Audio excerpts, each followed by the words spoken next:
আপনার এই অঞ্চল থেকে ফ্যাসিস্ট আমলে শিক্ষামন্ত্রী হয়েছে, শিক্ষামন্ত্রী হয়ে আমাদের শিক্ষা ব্যবস্থাকে ধ্বংস করেছে। এই অঞ্চল থেকে অসংখ্য মন্ত্রী হয়েছে, মন্ত্রী হয়ে তারা ইউরোপে লন্ডনে সেটেল হয়েছে। কিন্তু এই অঞ্চলের আমার যারা চাষিরা আছে, আমার যারা শ্রমিকরা আছে, আমার যারা ছাত্ররা আছে, আমার যারা মা খালারা আছে, তাদের মুক্তি এই নেতারা করতে পারে নাই। তারা হাজার হাজার কোটি টাকা লুটপাট করেছে, দুর্নীতি করেছে, আমার এই অঞ্চলের মানুষের উপর জুলুম করেছে, নির্যাতন করেছে।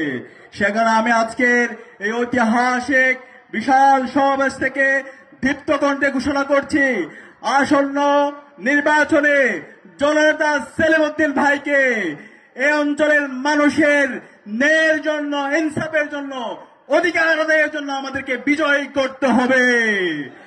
আমরা কোনো ইফস এন্ড বার্ডস বলতে চাই না, আমরা বলতে চাই এই অঞ্চলের মাটি ও মানুষের নেতা, জননেতা সেলিম উদ্দিন ভাই বিশাল ব্যবধানে বিজয় হবে ইনশাআল্লাহ।